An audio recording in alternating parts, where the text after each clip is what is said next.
my geeks, freaks, and my peeps, welcome back to my YouTube channel. Welcome to my YouTube channel. My name is Chaos, and you've read the title, you've seen the thumbnail. I'm reviewing and critiquing HelluvaBoss. This is going to be part 1 of my 7-ish, hopefully, part series on reviewing the show. This is also going to double as my 500 subscriber special, and all I can say is thank you all so much. I never thought I'd reach this point, and I hope that you stay as I continue to grow. I even made a script for this and took notes, so that's how you know I'm serious. And I hope they enjoy this video and my whole series. So with that out of the way, we're just killing a mother. We're ruining a family. So, okay, I love this episode. This is a solid first episode that shows off the original premise. The voice acting is stellar. The jokes are fantastic for the most part. And I'm just going to read you my notes because, well, you'll see. And no, you're forbidden from context to how I got these notes. My favorite quote is, "No, don't be a puss. We're just killing a mother.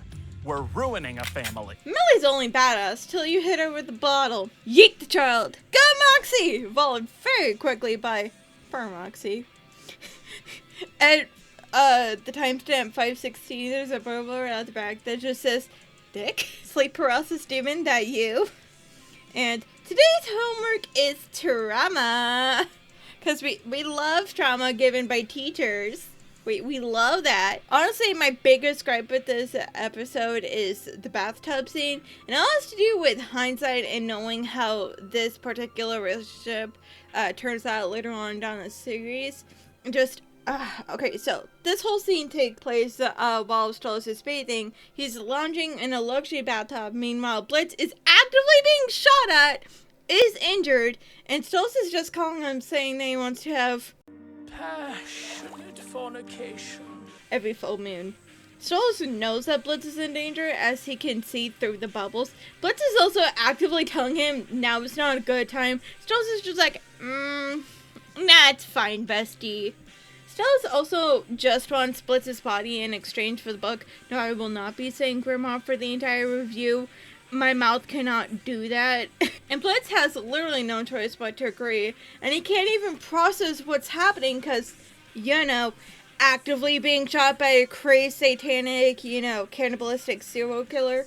And this is what we like to call in the business sexual coercion, the sexual assault. So, this is honestly what leads to the show going downhill, so keep this in mind. Don't talk to me.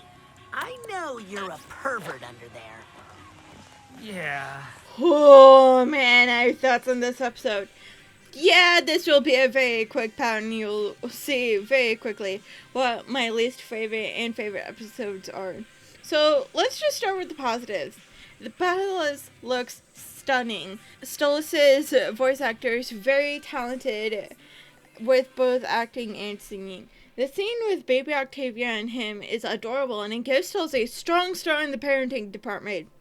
Cherish that. That does not last long. Robot Fizz is also a whole ass mood that I love, and Via standing up for herself is so well done.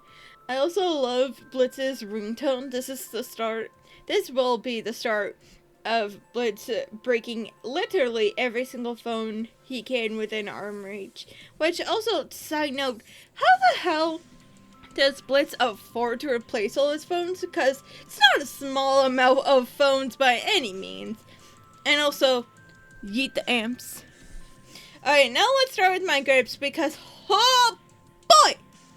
First off, how does Stolas not know where his daughter likes to shop? Like, a good parent would know about stuff like that.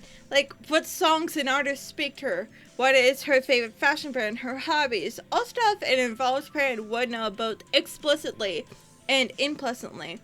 Why does Stolas call his daughter hot? It is one thing to call him pretty or beautiful, but you never should ever call your child hot. That's nasty. Also, why would he hire Blitz, who he cheated on his wife with, to quote-unquote protect him in Via when he's already got that covered with his Medusa eyes? That's the best way I can think to describe them. Or when he has his own already employed bodyguards. Or let's just say that those aren't an option for one reason or another, and he had to hire bodyguards from an external source. Why would he not go with literally any other company other than IMP? We know that there are other assassin imp businesses by this later line. Not exactly a shortage of imp assassins in Wrath. Reputation is everything. So it's not like there's no option. Okay, let's say he can't hire another assassin company. Why would he choose Blitz of all the gang if not to sexually harass him? It's not like Blitz is the only talented, assassin out there. Mellie's also, a really fantastic fighter. And so is Moxie, is good with the gun. So why would he choose Blitz? And think about it from Octavia's perspective. Blitz is the reason why our homeland has been destroyed, because that's who Stolas treated on Stella with. And to make this all even more gross, he calls Blitz with his opening line in front of his daughter, mind you. Now, I'm calling the only man who can me. What? Why, hello, my big-dicked Blitzy. What the fuck? Dad! So the imp crew took them to Loo Loo Land, which, hold on, side tangent. This is spoiling, the circus. But I just have to know, why did Paimon even bring Stolas to this cheap Capca of Lula World in the first place? He's a Gorisha, which are very high in Hell's hierarchy. So he would not, it wouldn't be a problem of money. He would be able to, afford that. Sorry, that's been something that's confused me from a lore perspective, because he doesn't want to be associated with the lower class.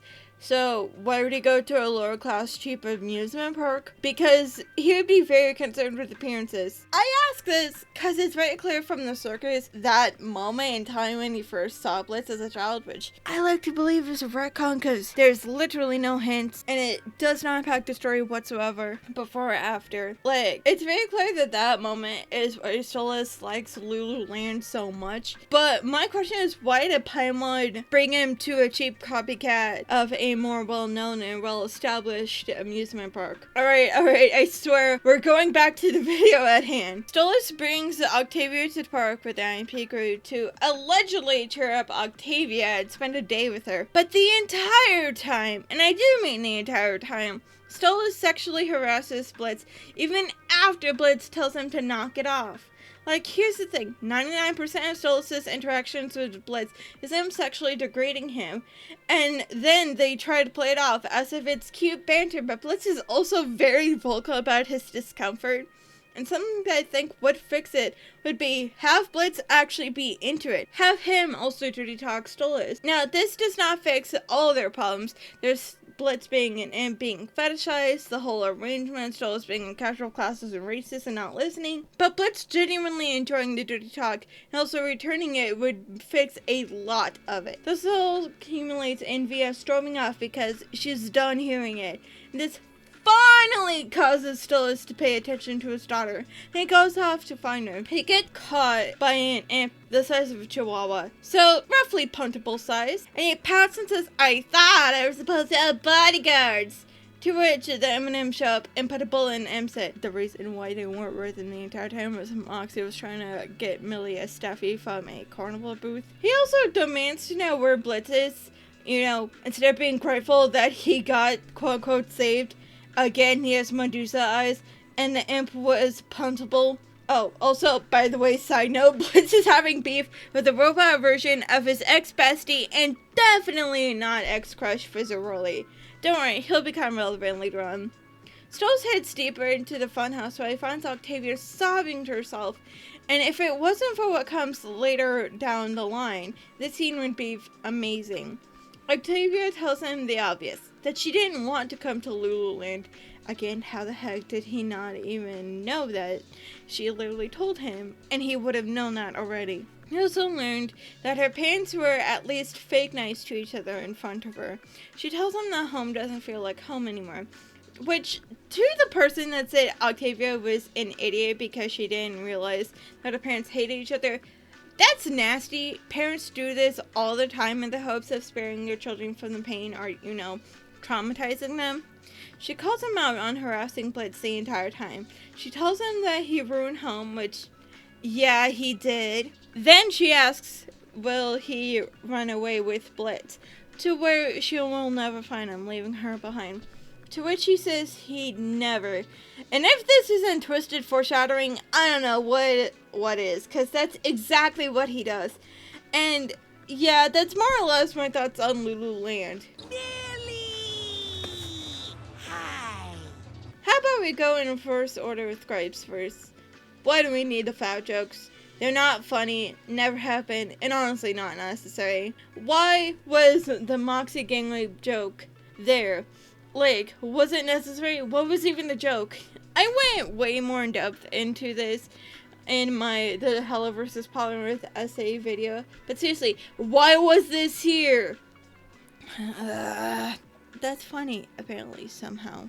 Why does Luna, the hellhound, who hardly leaves the office, have a human disguise? The real life answer is fan service, and we all know this. But in lore, how did she get her hands on one? And if you think that any of the other members of IMP get a human disguise, you're sorely mistaken. They never do. Also, how does Luna know what the targets smell like when she's never been near them? Alright, now on to the positives. Blitz singing poorly is funny. The plan to sing is amazing. I like that Blitz made it very clear that what happened to Moxie was not okay and he stood up for him. Now, again, I don't think we needed the Moxie being raped as a joke to show Blitz caring about his team. That just isn't necessary. There are so many other ways you could have gone about that. I also like that we get some characterization of Luna and Blitz's relationship. Tex is honestly a sweet guy, and I wonder how he got hooked up with bodyguarding for a pop star. Veronica has a good design and voice, and that's about it in terms of positives for her. The Succubi also have decent designs as well. Luna being a bite disaster is fantastic and honestly very relatable. And finally, Drunk Moxie. Drunk Moxie is fantastic. We need more Drunk Moxie. Shut up, dear furry. Honestly, I'm gonna be honest, I don't have that much to say about this episode. Salty Blitz. Just Salty Blitz. Again, do we need the fat jokes? All my homeboys hate Cletus. And to commit, die. The swing choreography is fantastic. Okay, don't kill me, but I actually love Wally. I love him so much, and I can't tell you why, because I don't know. I think that Moxie is also like Hell's version of Pinkie Pie, with how ridiculous the storage he has in his pockets. Also, who the heck wanted to save Lyle? Like, legitimately, who did? Why? And Moxie pulls off drag so well, and I'll fight you on that. I would also like to ask, does anyone know the timeline of the show? The last episode took place during spring break. The park scene takes place sometime during fall, summer, judging by the trees. And then the Santa scene obviously comes during winter. And this is not the only time the timeline gets wonky, so can someone please explain that? It doesn't count if they don't find the body. Oh boy! Where to start with Harvest Moon Festival? Let's do positive first. Yeah? Sally Mae! Fantastic. 10 out of 10. No notes. Lover. No surprise then. Striker's horse has a sick-ass design as well as his gun. Also get a bit of world building that says imps don't run their own businesses. Something that's going to be reinforced a ton during the show's runtime. Luna has a fantastic design, and Striker has a really good point when he talks to Blitz and points out how Stolas treats him. Honestly, I think Blitz should have let Striker kill Stolas and team up with him. As for the negatives, well, let's start small and work up. First off, the episode looks garbage from an animation standpoint. We have dramatic drops in frame rate for real no reason. By dramatic, I don't mean it goes on threes, which means when, frame for every 3, frames.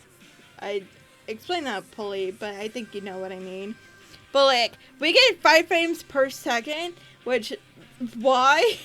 This isn't... We also have, really, really bad rock cycles that just look off. Look at Striker here. What is my man floating?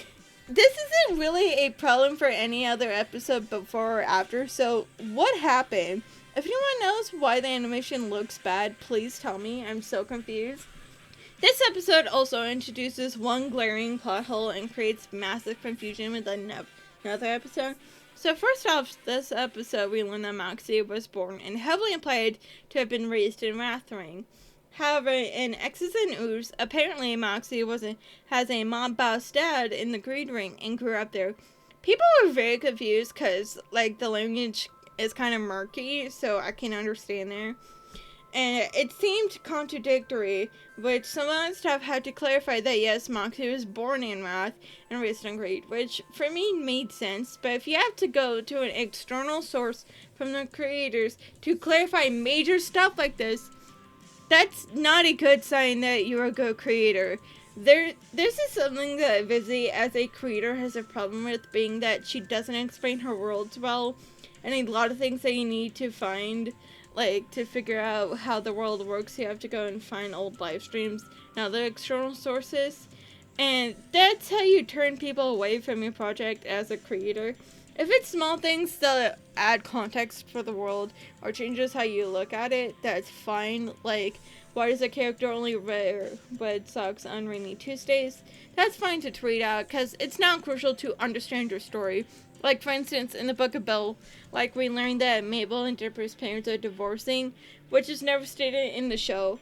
But it adds context and makes, like, you see, like, the last, like, couple episodes of God with False in a different light, and you understand a little bit more about why Mabel freaked out.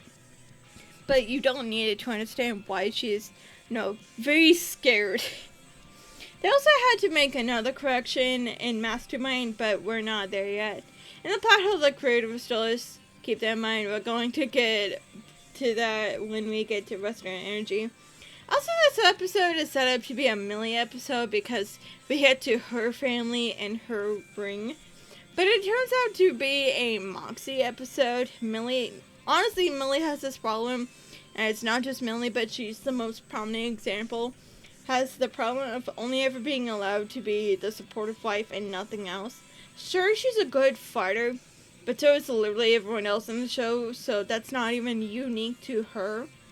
We also promised Millie development, but at least as of season 2 finale, she's still just the supportive wife in the entire episode. She does nothing, and then gets caught in a bear trap.